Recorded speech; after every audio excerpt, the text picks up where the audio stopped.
to talk about UNESCO, our publications, and our partnership with Zendy, and why it makes complete sense We will show to you us. a bit of a demo. And of course, you're also here to hear about our exciting offer for July. So our mission at Zendy is it's simple. It's really to make scholarly literature more discoverable, decades, but I more think visible. Especially since the pandemic, that really highlighted the need for more urgent, innovative methods.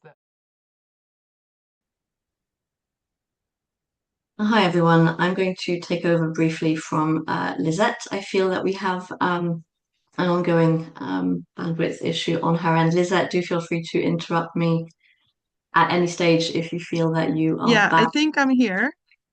Okay. Yeah, sorry. So I switched off my VPN for now, which I will have to switch back on later, but let's see how it goes. We can hear you now.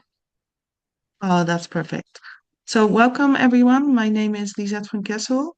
I'm the head of marketing at Zendy and Knowledge, and we're here today with a very exciting session. We have with us today, we can probably move to the next slide, please. Let me first say welcome to everyone here from any country. We love to hear from you where you're dialing in from. So if you want to use the chat for that, that's amazing.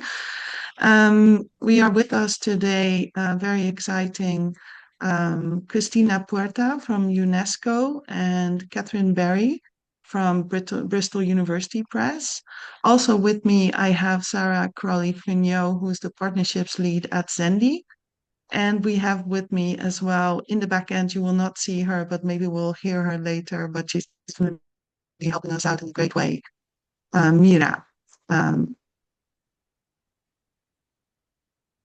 You will notice that my internet is not the best today, so my team will sometimes take over from me, and I apologize in advance for any disruption that may cause.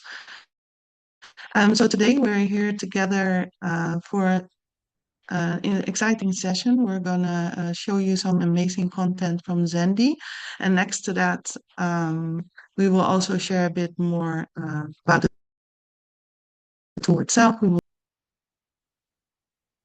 And so we'll start with a quick introduction from Zendy, and then we'll go further. Then Sara will take over from me to talk about the partnerships and why it's so important for us and for you. Then we'll hear from our two partners that are present in this session. Then I'll hopefully be able to show you a quick demo of the library, and then we move into a quick Q&A, and I will very easily explain to you how you can benefit from free AI tools on top of the amazing content that we have. We can go to the next slide. Yeah, so this is a quick introduction again to Catherine and Cristina. So Cristina is head of UNESCO publications, and Catherine is works at Bristol University Press in international business development. So Zendy is a mission-driven digital research library. We're really on this mission towards a more knowledgeable world where we try to break down the barriers in access to knowledge, access to research, but also access to AI tools. And we do this together with our publisher partnerships. In line with SDG 4 and SDG 10, but therefore also SDG 17, if you're a bit familiar with what they all mean. We imagine this world where access to quality published research is not limited to those who have access maybe through a university or through their big company. So I thought I'd give you a little bit of high-level statistics because we're actually very proud that since a couple of weeks we have over 120 million records for you to use and to use our AI tools on top of. We already have more than 800,000 users. I think we're around 826 when I quickly looked this morning. And we are available in 200 plus countries and territories. That means also in our database, we cover not just the English language, but we cover many languages. And you can actually find research in 100 languages. And yeah, we cover all types of academic content like journals and books. Yeah, so I thought I'm not going to plow through this too much, but I wanted to give you a quick overview of how global we are. So our top 20 of countries with most users, most active users, a lot of it is in Southeast Asia, a lot of them are in Africa, a lot of them are in like Central Asia, And also, even in countries like United States and the United Kingdom, we still have a fair amount of users where you wouldn't immediately think that they need access to our database. We really come from that mission that if you are not tied to an institution, that you can also access research. And this is very important for us and why we started this digital library.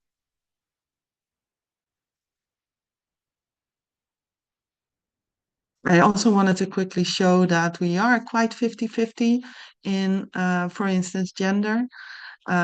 We have age groups. You really notice that the students and the early career researchers are a majority of users in the system. And yeah, and we even have another, and I know that we're always proud to say that even housewives are on this platform. So let me start by highlighting that as well. It really doesn't matter what background you have.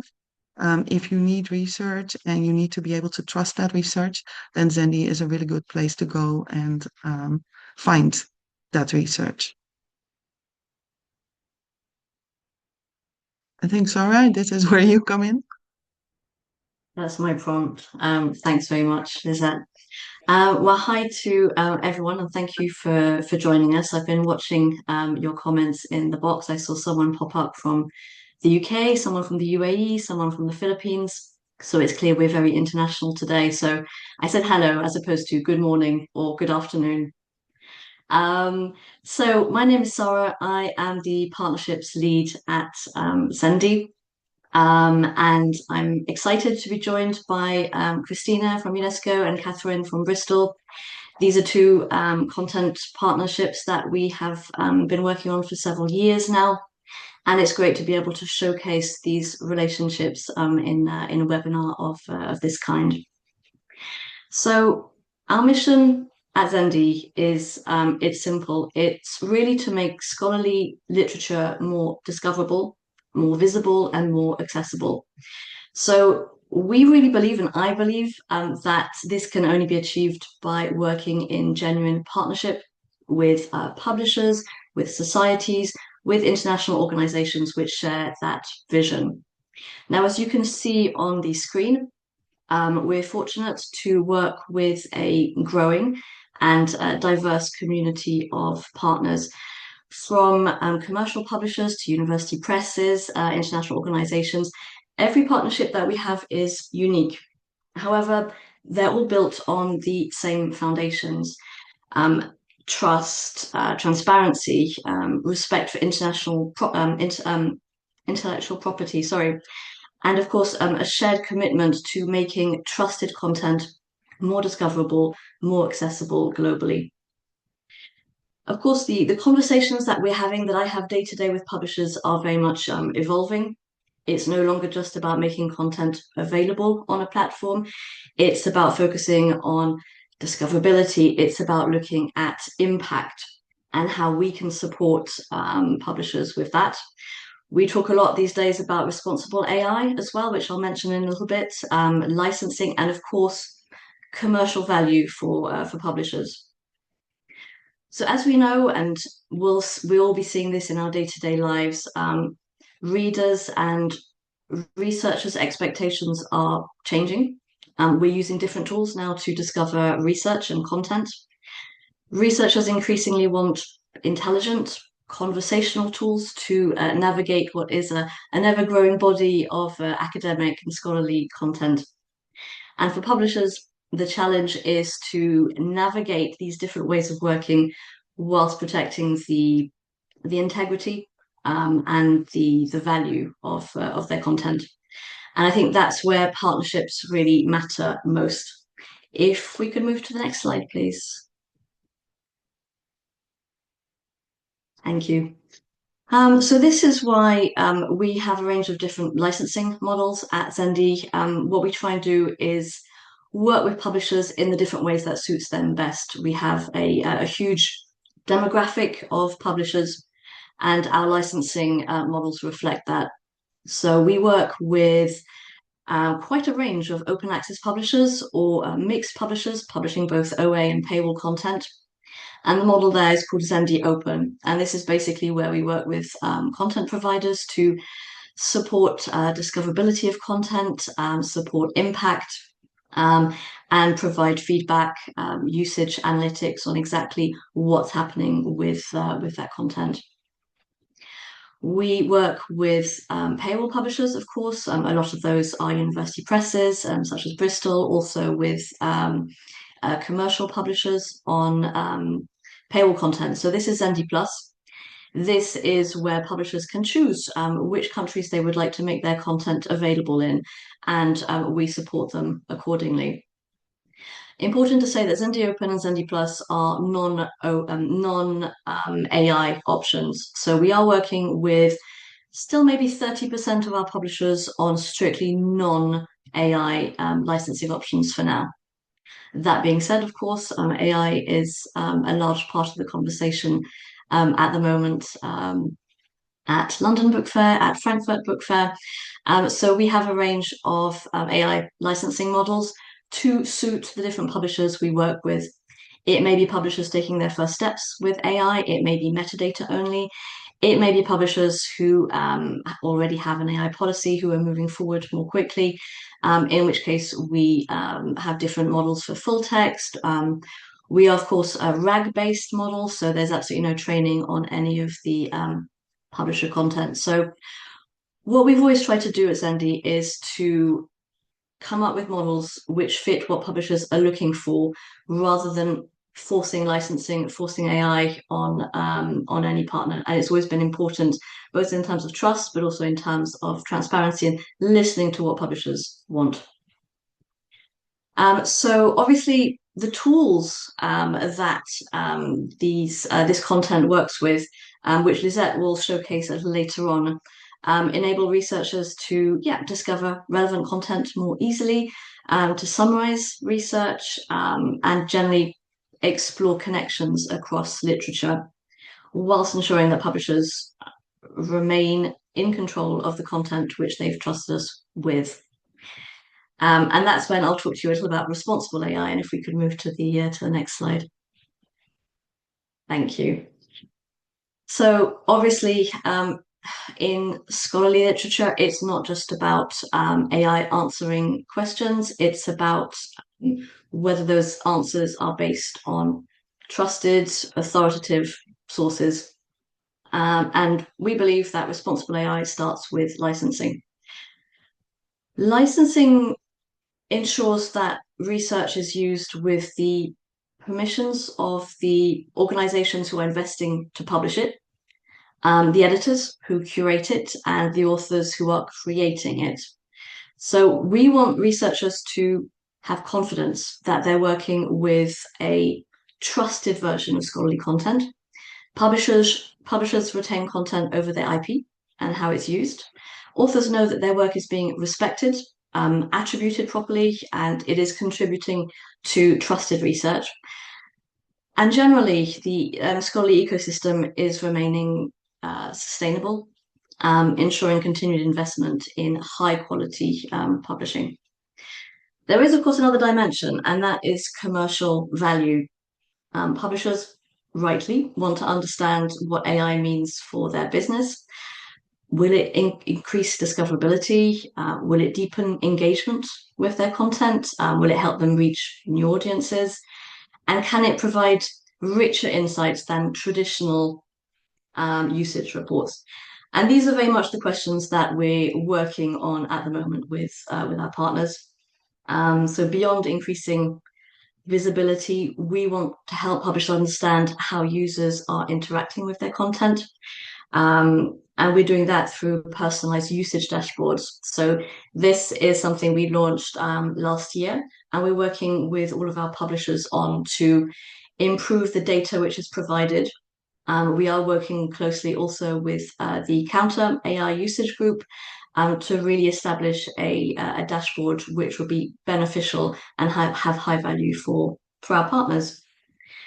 And ultimately, our goal is to connect trusted research with the people who need it most in countries worldwide, whilst respecting publisher rights and, of course, creating measurable value for our publishers. So this is the point at which I'm going to hand over to Cristina. Cristina is the head of publications at UNESCO. I've known Cristina for a number of years now. I'm so excited to be working with her on an ongoing basis and to be welcoming her to this webinar today. Over to you, Cristina. Thank you so much, dear Sara, and thank you, Lisette, as well, and Mira, for putting all this presentation together. It's very exciting to be here.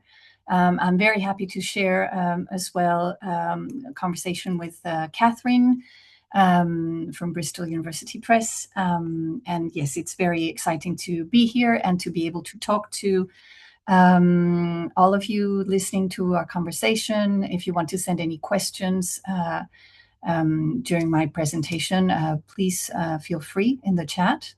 I understand there are 10 minutes approximately, right, for this presentation. So don't hesitate to wave your hands and arms if I'm exceeding that those minutes. It's very exciting to be here today to talk about UNESCO, our publications, and our partnership with Zendy, and why it makes complete sense to us. So UNESCO is, as many may know, the United Nations Agency for Education, the Sciences, and Culture. It was established in the aftermath of World War II as a global arena for people to rather discuss instead of making war. So far we have 194 member states from every continent talking to each other and trying to work together to promote education, the sciences, culture, and also communication, even though communication and information are not really part of the acronym for UNESCO. We produce a lot of publications. We're not a publisher per se. We're an international organization, but it's as though we were a publisher because we produce about 400 publications every 2 years. Most of our publications are produced in English, but we have plenty in French as well, and we try to publish as much as we can, even though resources are often limited, in the 6 UN United Nations languages, so English, French, Spanish, Russian, Arabic, and Chinese. That said, we have plenty of partners around the world with whom we work every year for the translation of our publications. These partners can either be institutional partners, they can be other UN agencies, they can be commercial publishers as well. And thanks to them, our publications are available in over 70 languages. UNESCO has its headquarters in Paris, France, but we have 53 field offices in the different continents. And so often these field offices produce their own content that is specific to their region or their country. And they often produce as well in the local languages. So that also allows our content to be more easily accessible to the audiences that are targeted. We have, in principle, our own digital library, which is called Unisdoc, in which we also invite you to discover. But often people don't come to Unisdoc unless they already know about UNESCO and already know about this digital library. So every one of our publications or co-editions is published on Unisdoc, but we are interested in identifying wider audiences, which is the reason why we signed for a partnership with Zendy. Zendy has very much the same values and principles we are trying to defend as publishers, as also the international organization working towards the advancement of the Sustainable Development Goals. Since earlier than that, since 2013, UNESCO has an open access license for all of its publications. This has been a request from UNESCO member states saying, okay, we member states, we fund the activities and programs of UNESCO. We want that outcome whether it's research, whether it's policy recommendations, whether it's general and history works, to be accessible to people around the world. And so for 2 years, there were many discussions with other UN agencies to try to identify the proper model for the open access. So work was done with Creative Commons to customize open access licenses for IGOs, for intergovernmental organizations such as UNESCO. And so we established that for all of our new publications and some of our older publications as well, on a case-by-case basis. But pretty much since 2013, everything that comes from UNESCO is available under open access. We have exceptions to that, of course, when we work with commercial publishers. We have more closed or more limited open access licenses because, of course, we're interested as well in working with commercial partners, depending on the type of content we have. We also produce, we're going to talk a little bit about the type of publications we produce, but we also, it happens to us that we produce children's books, like trade publications too, or coffee table books, or documentary publications that have rather a commercial aspect to them and are better reaching their audiences through our partners' marketing and commercial channels. So those we do not have immediately under open access on our online library and repository, but we often have them 1 year after first publication, usually watermarked and protected so that they're not reused commercially illegally. But everything that we do is there. I'm going to look at all your questions as well in a while and try to reply as best as I can. So the reason why we partnered with Zendy is because Zendy is interested in reaching out to wider audiences, not just from the global north, but also and very much for the global south.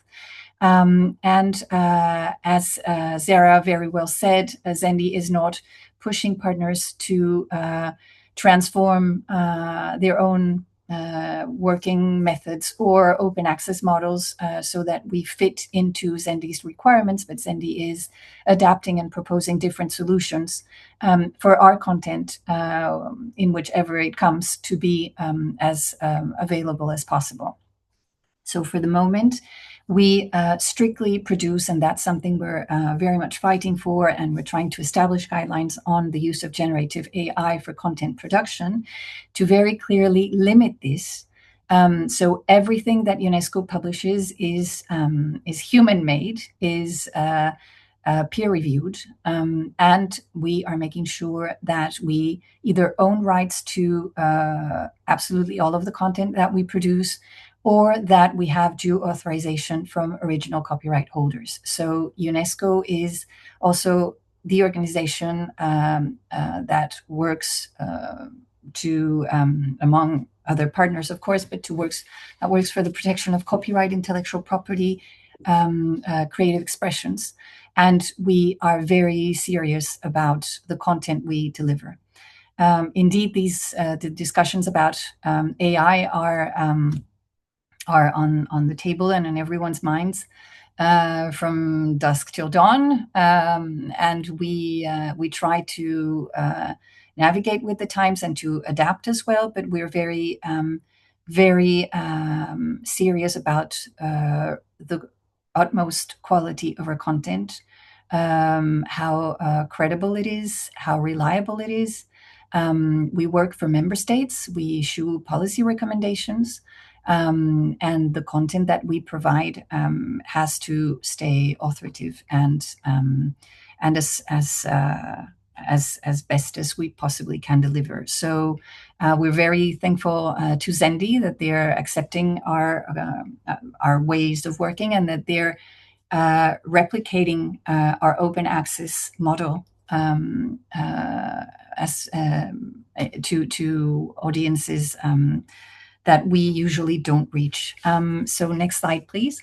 I'm going to quickly run you through several of our major publications, all of which are available through Zendy. We publish a wide variety of publications. So I mentioned children's books and coffee table books with commercial publishers. Our flagship reports are basically the most important publications that UNESCO produces. And we have dedicated teams that issue either on a yearly basis or a little bit more from longer terms. Some of our key reports that have state-of-the-art analysis of situations and context pertaining strictly to our mandate. And we deliver recommendations. One of these reports is the United Nations World Water Development Report. We have a dedicated team for this in Perugia, in an institute, in a UNESCO institute.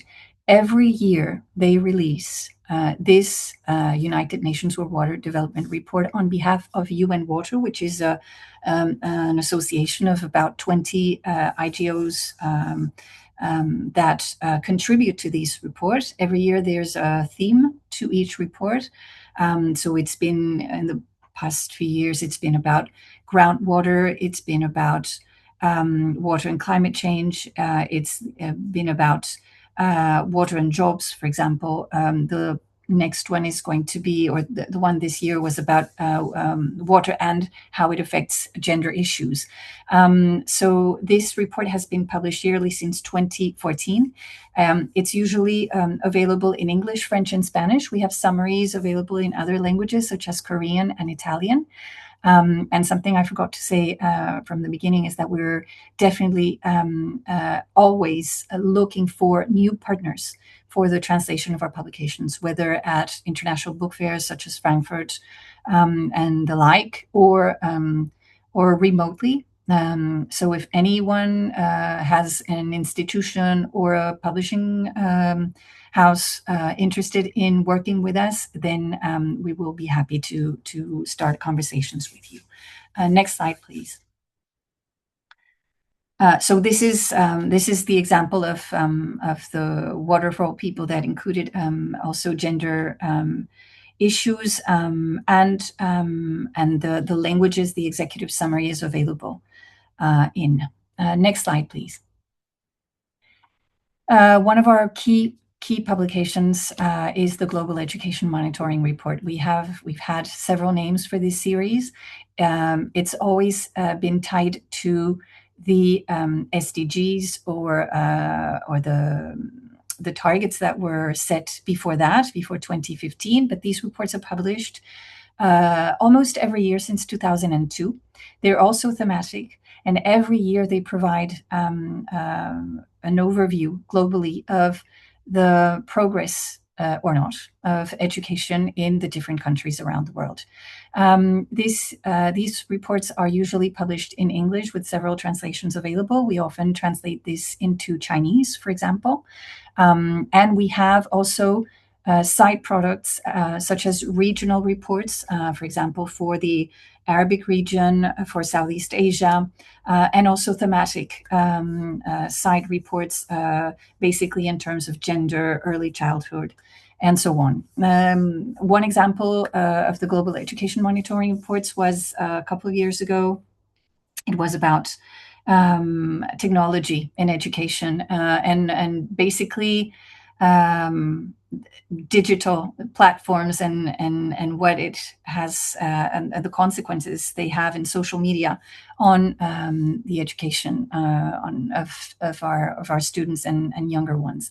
One of the recommendations of this report was the ban of cell phones at schools, and we were very happy to discover that following the publication of this report that is basically targeting education policymakers and member states, there was an increase in banning cell phones at schools because it demonstrated that progress was not really tangible, and on the contrary, there were many counter effects about this. So I invite you to read and consult these reports. There is a dedicated team at UNESCO, quite huge, that works independently under UNESCO, but still independently, and they do a very thorough analysis country by country every year. Next slide, please. I think I still have a couple of minutes, so I'm gonna probably move on to. So this is the latest report. I can move on to the next ones. We have other. Next slide, please. We have also publications merging a little bit our expertise. So this is about World Heritage glaciers. So this report co-published with the International Union for Conservation of Nature set the alarm, saying that at least 1/3 of glaciers in World Heritage sites were going to completely melt and disappear by the middle of this century, regardless of the measures we're going to take. But it does recommend reducing emissions to 1.5 Celsius degrees as an option to, or the only option rather, to save the other 2/3 of World Heritage glaciers. So this kind of scientific research is also available in our monographs or technical reports, such as this one. Next slide, please. This one is another publication about with voices from people, local populations in glaciers regions, talking about how climate change and this disruption is affecting them. Next slide, please.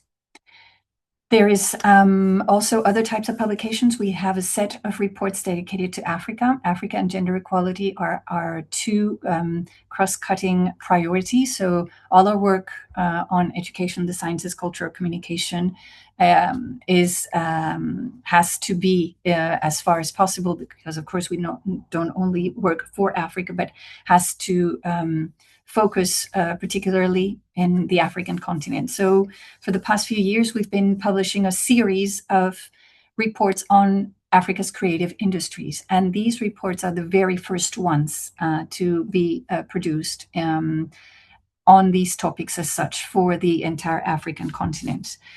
So this is part of our culture sector's production. So we've produced one on the African film industry, which is fantastic and a complete discovery for those who are not familiar with the African film industry, and especially the potential it has.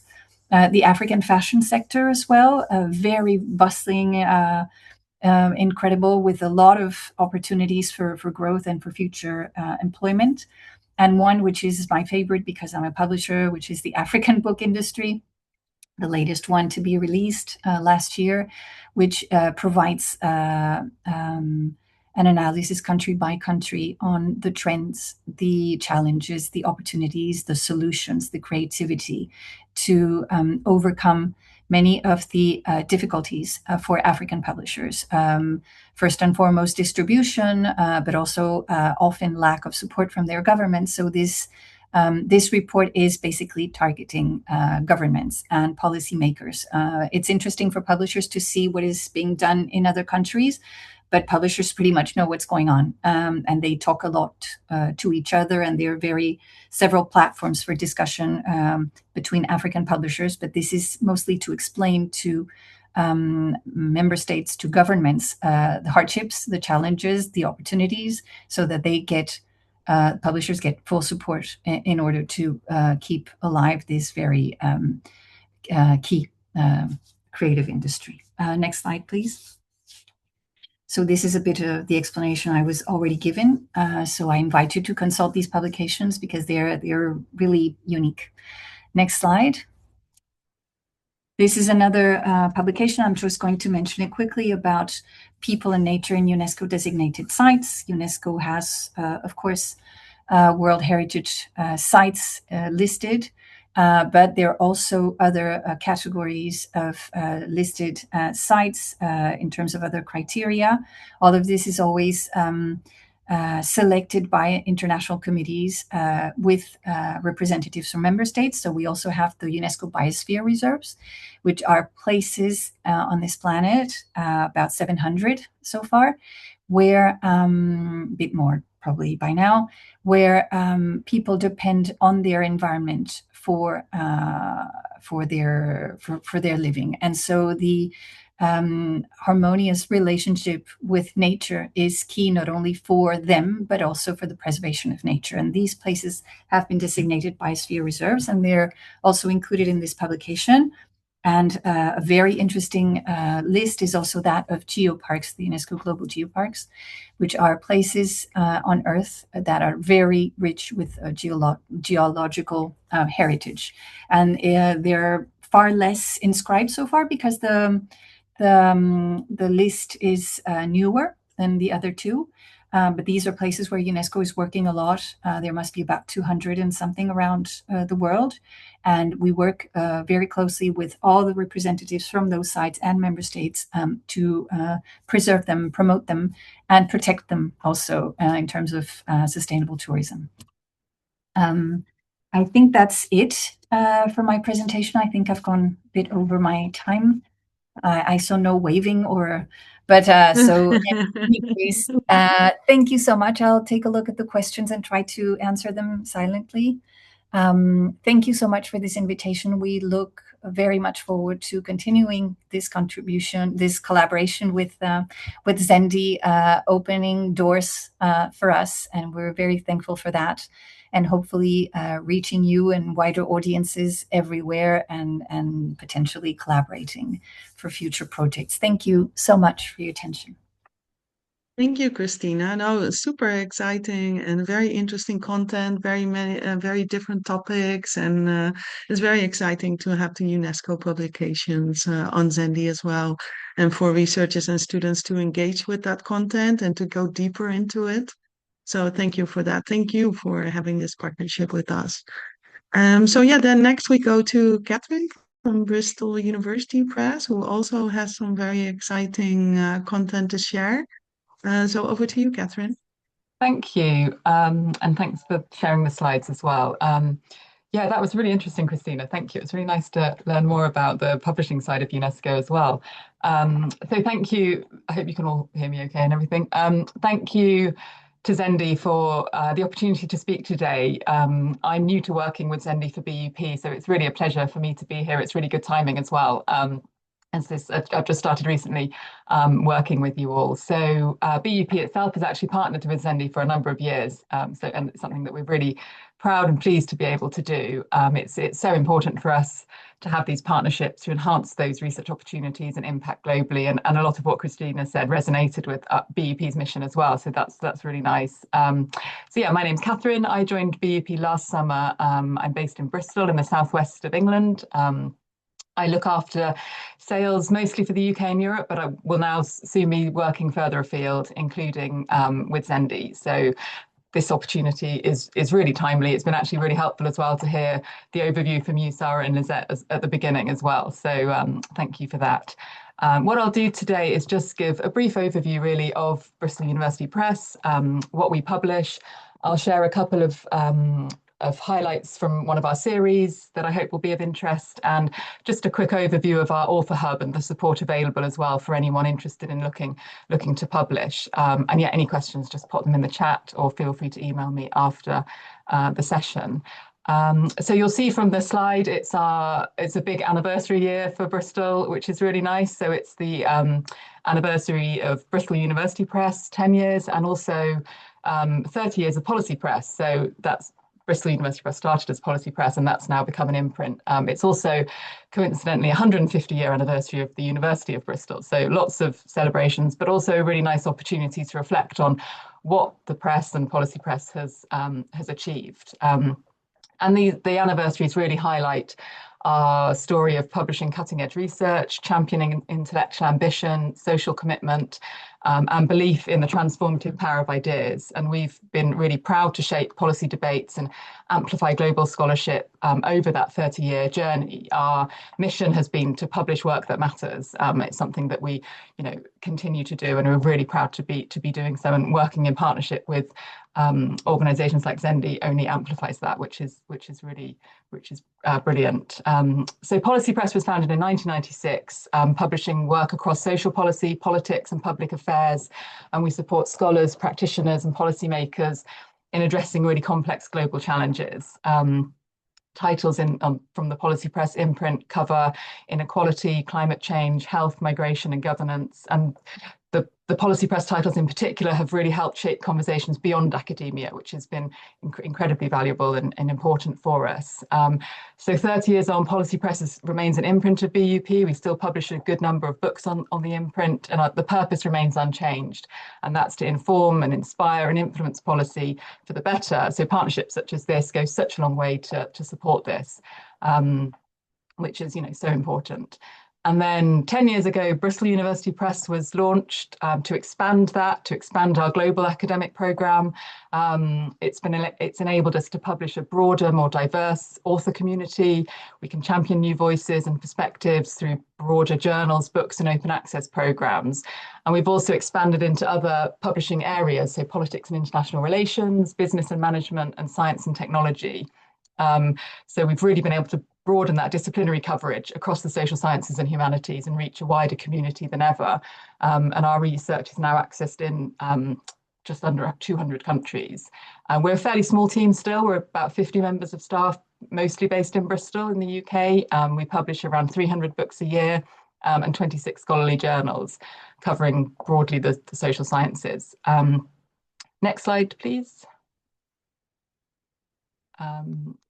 So I thought it might be helpful for me just to highlight one of our series, as research methods is such a changing and growing area. So I hope this is something that will be of interest.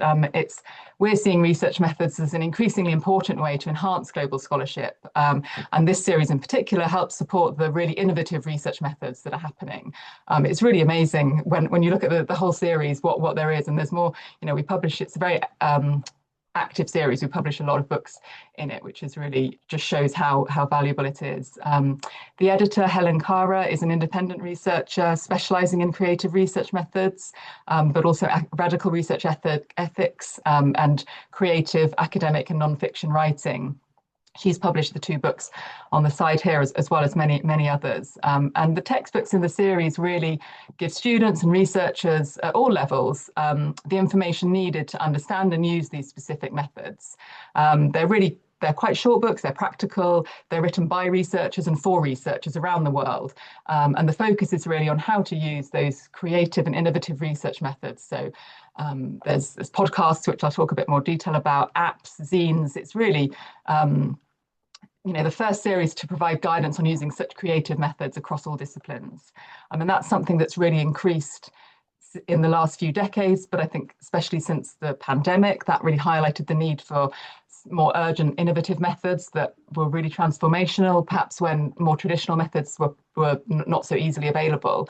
And also another influence we've seen is the decolonial turn, so the potential for creative methods to challenge those power dynamics that are inherent in Western knowledge production. So I'll talk just in a bit more detail about a couple of them that published this year. So podcasting, which I'm sure we all know how incredibly popular podcasting is. There's a podcast for everything. They're very accessible. And this book explores how they can be used as a form of social inquiry.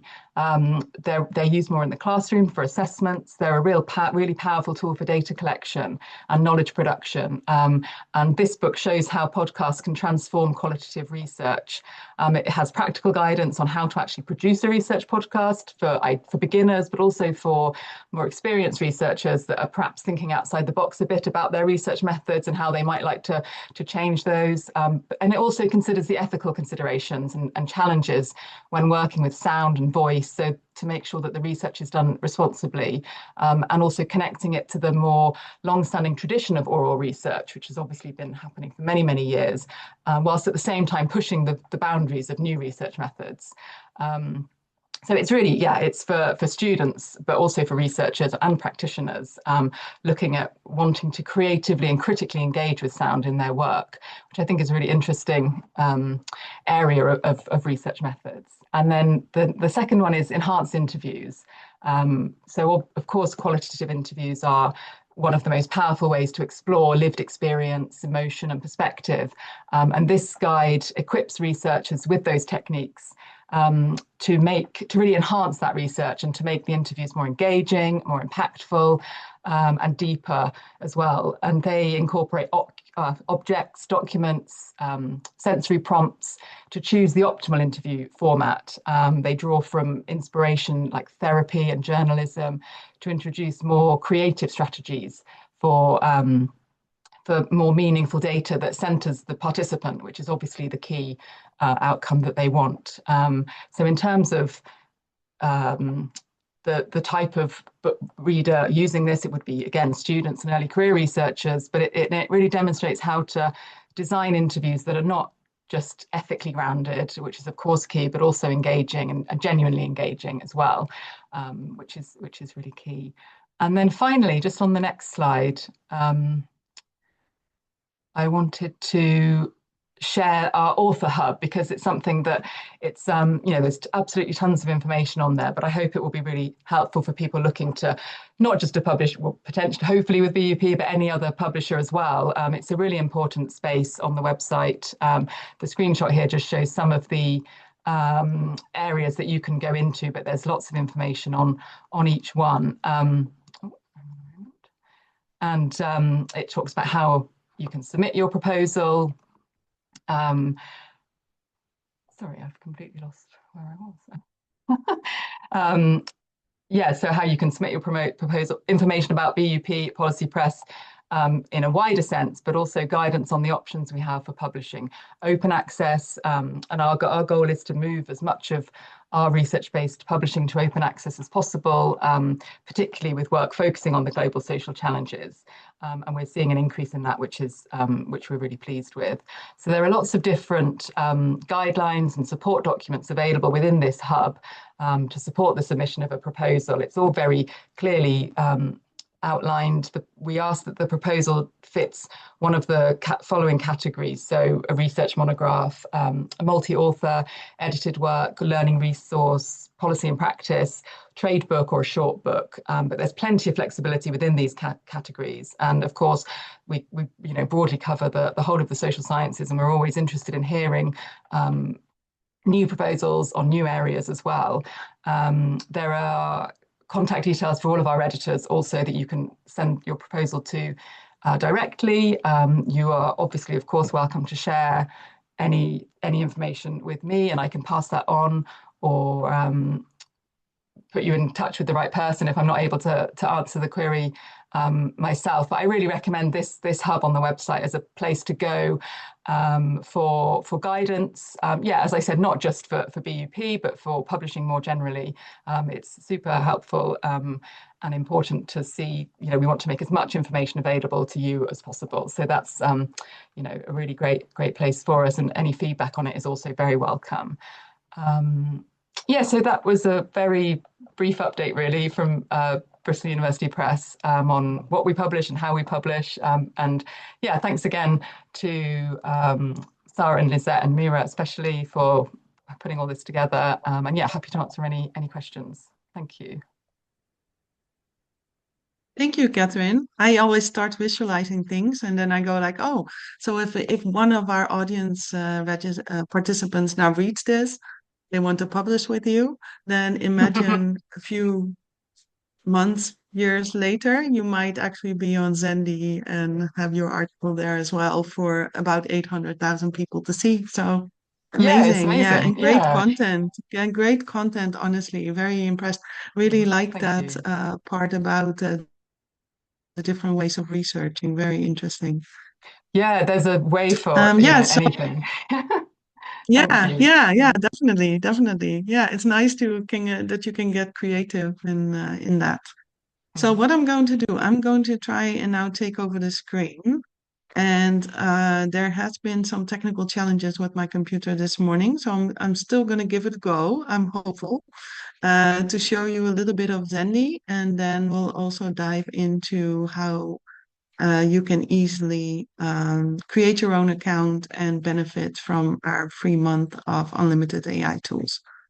So let me take over. I think I can take over from you, Mira. So that's what I'm going to try. Here we go. So yeah, so here we are. So this is the front page of Zendy, that research library that we've been discussing with the amazing content from, amongst others, Bristol University Press and UNESCO. It's very easy to create an account. And because we built this for individual users, you can log in very easily, of course, with an institutional account like mine. But what I'm going to do now is I'm going to log in with Google because I have some things prepared. And here, if I just choose that, then immediately, sort of immediately, I will be in. And of course, I've been using this for quite a bit. So what I did immediately when you're new, you can set up your profile, you can explain some of your interests, and this is your personal homepage, so you will always come back to this. And there you can either update your interest, but you see that I have selected the things that interest me. So artificial intelligence, environmental sciences, marketing, as head of marketing, that had to be part of it, and sustainable development, one of my passions. And from here, you already get top-rated articles in your field from those interests. And then further, we also have an app actually, which I definitely recommend, as the AI assistant is our app. And here are some of the providers that we have and more information so you can quickly kind of fine tune what you want to go for. Of course, the easiest way is to start with a question. So let me get one of my questions. So I'm curious about how to engage children in activities beyond the classroom walls. And let's make it a little bit more specific and look at Australian ways of doing that. Maybe there has been some research on this. And actually, here I see an article. You may think I've set it up in advance, and I did because I wanted to make sure that I could show some of Bristol University's press information here. Because I will know that I will have all the details that you might need for this, and the AI will fully be able to help you with this article. So you can click on the link itself immediately, then you will go to the article page. We'll do that in a second. I first wanted to show you that what we did here is one of our AI tools is called Insights, and that will always be available for you when we have the insights for that specific paper. And it gives you, as my manager calls it, a meta summary of about 1, 2, maybe 3 sentences on what the article is about. So this can already give you an idea of when you want, whether you want to use that further in your search. You could immediately add it to a list, or you can download it immediately if you're that convinced. We have a couple of generic ways of citing that you could use depending on which you have to use for your paper. You can ask ZAIA immediately, which is our Zendy AI Assistant, about the article itself. So we have 2 ways of applying the AI assistant. It can be article-based, which is this one, but we also have a broader AI where you can just engage with the full database. So I'll click a few, and ZAIA actually gives you, I can try if it works, if it generates, yes. It gives you a couple of questions that you may want to research a bit further about the article, but of course you're free to ask anything. So let's go to that article page. So what happens here, and if it's too slow, I have opened it up already. Here you have the title, you get more details about the article, and this is where my computer is a bit slow today. And here you have another one of our AI tools helping you to summarize the paper that you're looking at before you download it. And we also have an option for key phrases, which is also done by AI, and it will actually pop up in the rest of the article as well. So you can dive deeper into the search with other keywords that may give you more relevant information. So let me go back here. If I can.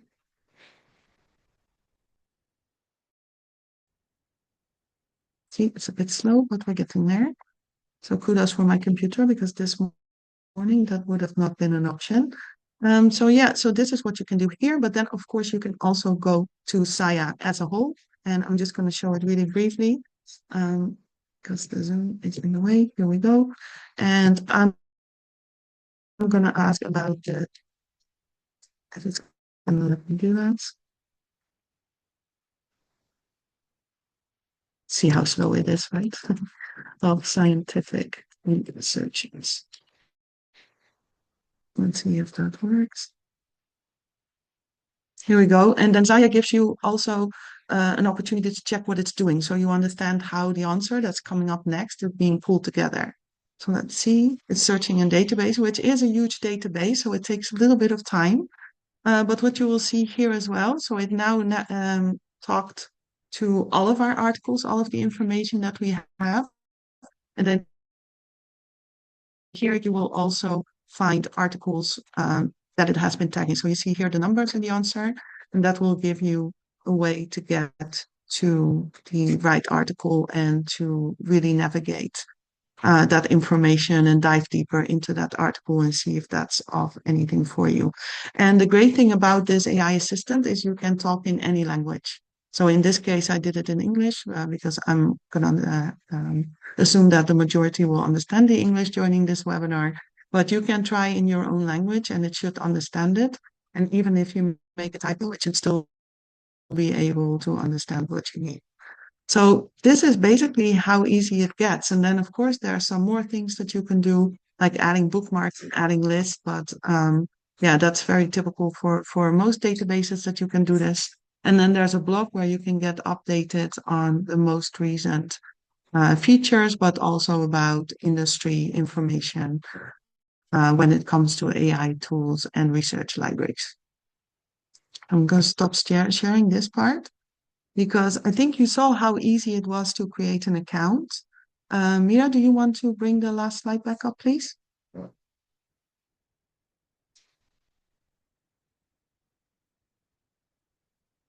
Yeah, so we quickly went through these things. So the registration process, there's a search and there's advanced filters that you can use, like keyword, publishers, ISBN if you have it, anything like that, so you can get to your information quicker. The personalization, I showed you at the front that if you update your interest in your profiles, and it will recognize that for you. And the one thing that I didn't show you, but that's really because of the technical part on my side, is that you can also do a PDF analysis, but you have to upload it as an article. So it has to be built as a scientific article to be able to work with the AI on it. And yeah, and then of course I send the AI assistant for research that can help you engage with the content a little bit more and in your own language. You want to go to the next one? Yes, so I showed you the demo. Yes, so this is how easy it was. You saw how easy it was to create an account. What happens if you do that is you create an account for Zendy Open. Zendy Open is a free account that gives you access to the open access content that's available on Zendy, which I just explained is a whole set of articles at the moment, over 120 million. And if you scan this code or you just go to zendy.io and you create your account, you will now experience that we have added unlimited AI tools to your account, which means that normally if you use ZAIA, you get about 10 prompts, and now you get unlimited for the rest of the month. Insights is available for you completely. I think that's something that we always give away. And then also the summarization and and the key phrase highlighting are all available to you until 31 July. And if you sign up now, then you still have over 3 weeks to play around with it. And we'll make sure that you get a really nice promo at the end of July as well to maybe continue for the rest of the year or into the new year. So yeah, I think this leaves us with questions. I hope you saw how easy it was to use the platform. I hope you got a bit of a sense of how interesting the information is on the platform and how happy we are to work with all these fantastic publishers who want to make their content visible for also those that may not have access through an institution or through a company. So let us go into the Q&A. Let me open that up if I can. So there's here a question from Mirahan. Thank you for that. I think probably Sara, this one would be for you. They're an Arabic house of publishing, and what type of collab could we have? Being a social media influencer in the field of higher education and research coaching, I'd be happy to help. Obviously at Zendy we're always keen on having chats in collaborations. I think because of the timing of the question, I'm wondering if this wasn't directed at Cristina and UNESCO. Mirahan, if you're around and you want to confirm that, I'm sure that Cristina would be delighted to be in touch. The same applies to Zendy. Yeah, agree. And I also saw indeed about interest in cooperating around translations. That's the question from Mirahan as well. So Miran, if we can reach out to you afterwards to make sure that the right person is answering your question, we'd be happy to touch base with you offline, I think. And then we'll make sure that you get your answers. And then there's a question from Sanab. Does ZAIA replace the search box? So good question. At the moment, it doesn't. At the moment, it's two different areas. It is on our roadmap to do give you this one experience where you can either search for keywords or engage with the content. But as you noticed already, I didn't ask a very specific question in ZAIA, so it is able to read your intent through the keywords as well. But at the moment, really diving deep into the article and diving deep into the database as a whole to really engage with the content, you would use ZAIA. And if you are just searching for articles and which ones you want to download, you can do that a little relatively quicker there. But if you really want to dive deep into article, as I showed you on the article level, a pop-up box will open. You can dive deeper to see if it's really relevant for you. I do recommend using ZAIA for those type of queries. So does this system support Arabic? Yes, it does. So we actually have Arabic content on the platform as well. So yeah, feel free to use it in your own language and let us know what you think. And if you think that the translation could be better or the questions that you ask are not completely clear for the AI, we definitely would like you to reach out to us so that we can improve that. But yes, I believe you should be happy with how you can communicate in Arabic as well. So there's another question here from Ingrid. Thank you for that. How are publishers involved in the development of Zendy's AI features? Were these tools designed in consultation with publishing partners?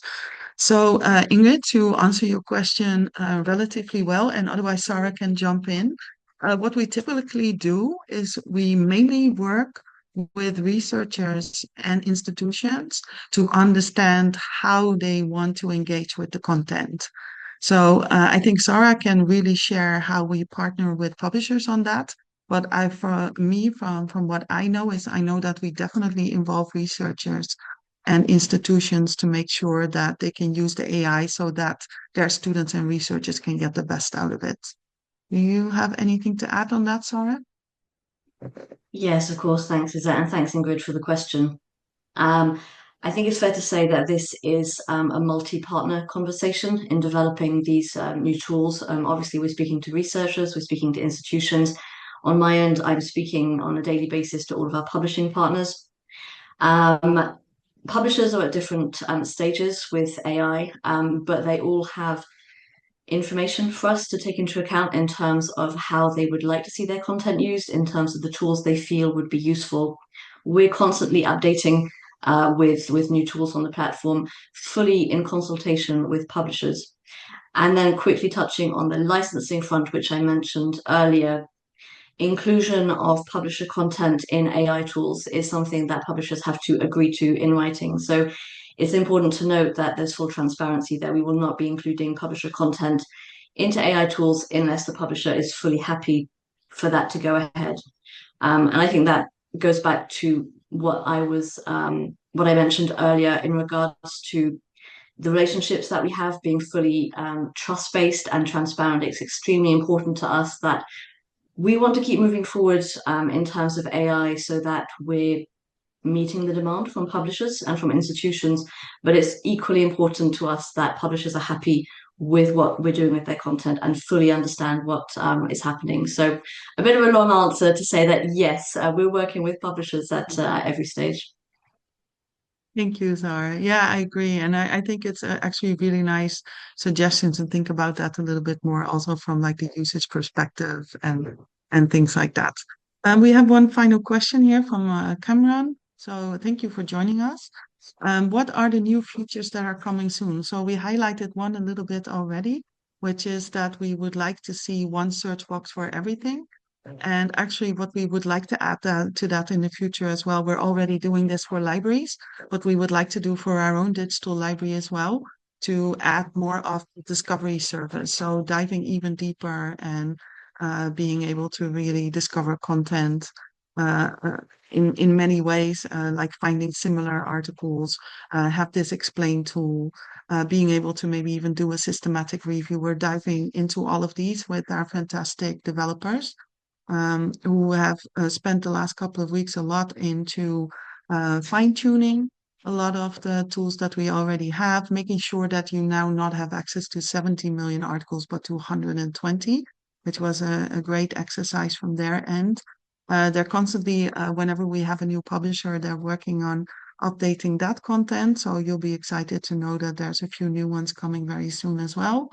And yeah, we're always looking for more ideas on what features we could add to the Zendy Research Library to make sure that you can do the work that you need to do in a smart way and efficient way. And I think this concludes our session. We're a little bit over, but thank you. I see that you pretty much all stuck around, sorry. So very happy to see that. And I hope you got excited and you used that QR code or you went straight to the website to create your account and maybe even go for that amazing content that UNESCO and Bristol University Press have shown to us. If it's in your field of interest, then definitely give it a go. And yeah, if any more questions arise, we're always here to help you. We have very easy email addresses, as you can see. I can make it even easier and just send something to hello@zendy.io will also work. There's an info site that's more towards all the institutional information that we have, but you can also go directly to the research library from there. And yeah, thank you everyone, and happy researching in the next 3 weeks, honestly. I think it will be amazing to hear from you how it's going. And thank you again to Cristina and to Catherine for sharing their content, and for Mira helping us in the back, and for Sara as my partnership lead, but also my partner in crime for setting up all these amazing sessions. And have a good day, everyone, from wherever you are. Everyone.